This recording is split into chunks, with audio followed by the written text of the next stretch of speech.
Hello everyone, this is Rick and thanks for joining. This is the 23rd Excel 2007 tutorial, and today I'm going to give you an introduction to macros, and we're going to do a real simple example of how to record a macro.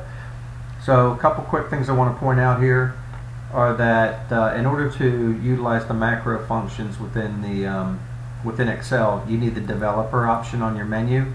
If it's not showing on yours, which is probably not the default, you want to go to the Microsoft Office button here, then click Excel Options, and then here under the Popular category, you want to just check this box, Show Developer tab in the ribbon, click OK, and it will automatically populate there. So with that said, I want to jump right in here and point out a couple other quick things here. So the first one is, I've already saved this. I'm going to go ahead and save it again to show you what needs to take place. When you're working with macros, you need to make sure you save the workbook as a Excel macro enabled workbook. The default is Excel workbook. You need to save it as an Excel macro enabled workbook. And to do that, or once you do that, it will automatically change the extension to .xlsm. Okay. There's a couple of different type of macros. There's VBA function macros, which is utilizing Visual Basic for applications, and the other one is called VBA sub procedures or sub macros. So what we're going to do a quick example here of something called record macro option. So how we're going to do that, we're going to go to developer, we're going to go to macros, and I am going to go ahead and create a macro name. I'm going to call it format name.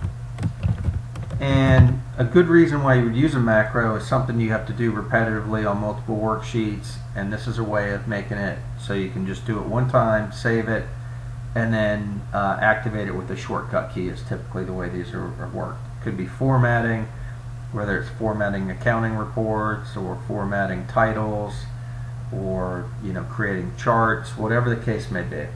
So I'm going to do format name. I'm going to create it. Whoop. Sorry about that, I didn't mean to do that. I'm going to go to record macro here actually, and I am going to call it format name. And there's a couple different options here. Well, I'm going to do control plus a key. So I'm going to do control plus, I'm going to hold down the shift key and hit Z, and you see what happens. You have to hit control shift and Z together to execute this. There's a couple different options to save it. I'm just going to do it in this workbook for right now. We'll talk more about the personal macro workbook at another point. So I'm going to say format title, and I'm going to say OK, and I'm going to replace the existing macro. And so what I'm going to do here is now I am recording my macro. You see the stop recording button is an option now, and this is also another stop button down here. So what I want to do here is I want to put in the name of a company, maybe the street address and the city, and format the background. So something really simple. First thing I want to do is I want to click Use Relative References, and you'll notice what happened is it highlighted it here. You see it shaded in the background.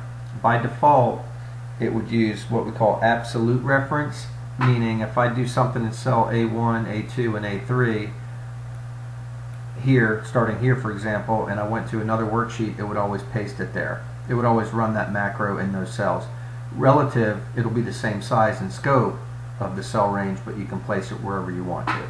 Okay, so what I'm going to do here is I'm going to go ahead and type in, let's see, 10-minute train, and I'll just make up an address here, 123 Main Street, and let's say Orlando, Florida.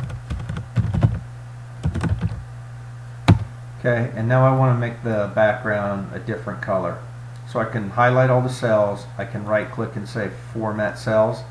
Another thing you can do is with the cells highlighted, you can hit Control 1 and it will bring up that same option for formatting cells.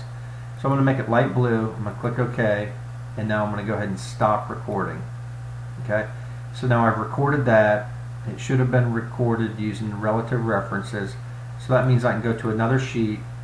Let's make this column, let's make it like that. Now to run that macro, I do Control Shift Z, and you see what happened there. It put it right here. You could use this for any number of formatting options, you know, whether you wanted dollar symbols, whatever the case may be. Anything that you do recurring over and over that takes some time, this is a nice feature to utilize. So I'm going to come back with some more tutorials to get more advanced here. One other quick shortcut that I wanted to share with you is in order to get to the record menu, rather than going through developer, those options, you could hit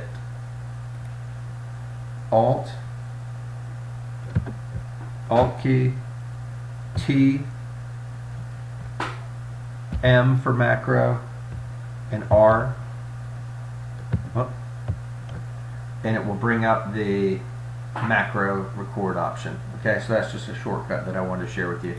So thanks for joining, and please subscribe if you like the tutorials, and please leave any comments if you'd like to see anything else, or feel free to email me. Thanks for joining.